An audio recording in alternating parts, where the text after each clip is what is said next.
All right, well, the Java 42 FJ has finally arrived in the markets with, of course, classic legends bring back the iconic brands. Remember the BSA came into picture about 15 days back around the Independence Day, and now we, of course, have the classic, so the Java 42 FJ, and I'm joined by Anupam from Classic Legends. Thank you so much, Anupam, for joining us. Literally, we spoke in the morning, and the first word that it came out was "Chak the Fate." Remember? What was the thinking about bringing this brand and Java 42 we know, but what is the story behind the FJ? Because that's what Mr. Mahindra was also talking about. Your marketing team was talking about. Tell us the story about that. I think first you should know the story about 42. 42 is, of course, from Hitchhiker's Guide, as you all know. So I remember it was a fateful Thursday. So there are a few lines in that book, Thursday, don't panic, Tal. So I know it was a fateful Thursday, and I was driving back from Pune after looking at the beautiful 42, which we call OG now. We had the bike. It was looking edgy. We had the launch coming out, but we didn't have a name. Okay. So because it was a Thursday, and my team was panicking because they had shown me so many names, and I was like, no. And I told them, don't panic. So there was a guy called Santosh who's no longer with us, and he told me, you use the word don't panic, Thursday, and Tal in the same line. That reminds me of Hitchhiker's Guide to the Galaxy. And the answer there was 42. And it was like a moment of catharsis. The penny dropped, and I said this bike should be called 42. So after that, we came up with 42 Life, which we have now a Bubba 42. And this is one of the most beautiful bike we have made. It's called FJ, which is František Janíček, which was the founder of the Java. So we're paying a homage to him. And that's how you have this bike with a road presence. And the way these two bikes complement each other, the marriage of performance with pricing, with cutting edge engineering, and this fit and finish, I think this is undoubtedly one of the most beautiful things I've seen. Also, I'd like to ask you, we have a 42 FJ here, you have a 42 there.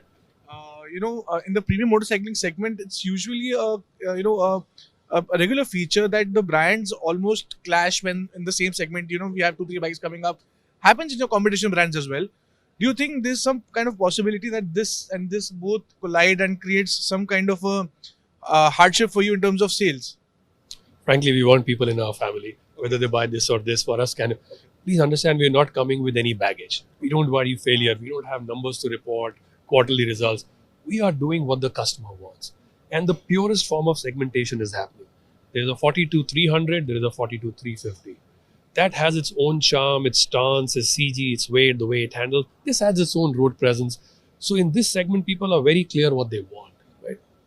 So I don't think so there is a cannibalization I bother about. They have to be a part of the 42 Life. That's what we think about. So that's your point number one. Point number two, each brand can go to a certain distance. And if in that brand if you do all kinds of bikes, customs and classics and neo-classics, maybe there is a confusion. I think over a longer period of time, if you take a few years, this clear segmentation of these gorgeous, beautiful bikes, to my mind, is the right way to go. All right. And we heard about how you had your plans in place for expansions that will come on later. I want to ask you, you are being aggressive into the Indian market. We saw the BSA coming over. We now see this coming over, and I'm sure there are future plans as well. I want to ask you, how's the market looking like? Do you really think the motorcycling, the demand for premium motorcycles is really revving up in India, considering we are seeing good demand in rural sales for the common motorcycle segment? But for premium, I want to ask you, what is your outlook, and do you really think people are ready to invest much more into premium motorcycling now? So two parts. From a company point of view, we are doing a global foray. One market will do well, one market. So we are anti-trend anyway, I told you. Classic means timeless. Timeless means we're not going to follow trends. We are anti-fad. Two, we are global foray. So markets will come up, markets will come down for various reasons. Third, your point about India. I think the upgradation of India, the India story, the way India is going up, premiumization, moving up, upgradation of this massive millions and millions of motorcycles is an inevitability. And it will have its own share. Some will go to sports, some will go to performance. But my mind, a large motorcycles will go to this segment.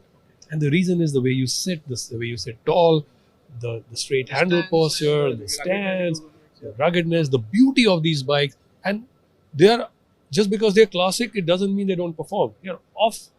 You sit on a red light and they're off. Right? So the marriage of this performance with these classic looks, I think is a killer combination. This segment will expand in India. To my mind, it will be the fastest growing segment in the country. Any numbers you can put to it? Any statistics would you have to support your argument? It's very simple. See, it's already close to 5% of the market in terms of volume. But it's almost 25% in terms of profit pool. It's almost 15% in terms of revenue, right? So that evidence is already there. And this is the market segment that keeps on growing. Look at the last 5 years data. The CAGR of this is way faster than anybody else. And why would it stop? In fact, with so many players and so many offerings, I think they will help expand the market. And brands like us will get our share in the sun under that market. Also, the team was mentioning about the expansion plans. You mentioned about 100 new stores before the festive season kicks in. Actually, we have almost started the festive season. Earlier when we spoke in January, if I remember correctly, you had plans to 400 to 700 more outlets. Where are we there? And how confident are you really opening up 100 stores before the festive season kicks in? 48 have opened. Okay. So that's our confidence level.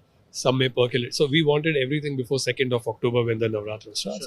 Sure. Some may percolate over, but it doesn't matter. You're at 631. The top 75 cities contribute 80% of sales. That 80-20 Pareto we are already taking care of. We upgraded massively our service network. These bikes are way better in terms of its less requirement of maintenance and service. So a combination of that, I think we are ready for this festival season and rock it out. Also, last question towards you now. The brand always needs money to run. You have your significant share of investments from the Mahindra Group. Mr. Irani's have contributed their own share. I know for that fact that you have been looking out for investors and supporters to fund you for your expansion plans. Where are we at there right now? Are you seeking any money? What's the plan for the financials there? Any idea about that? So firstly, we're not seeking money. We're actually way overcapitalized. We made money in this company the first year of operation. We are positive EBITDA now, right?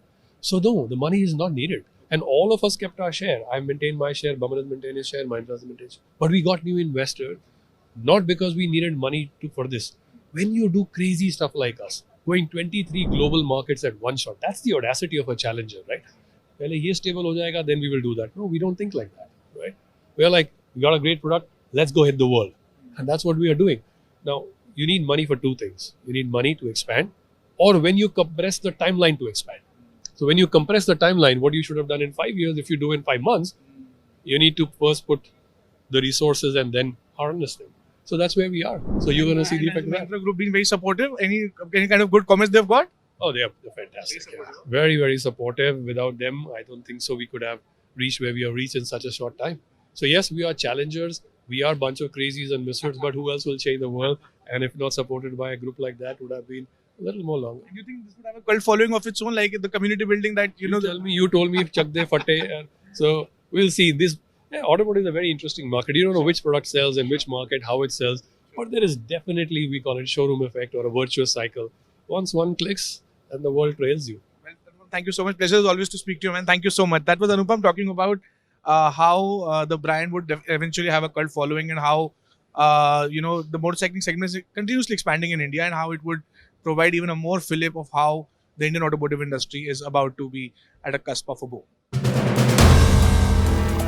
If you like the video, do like, comment, share and subscribe.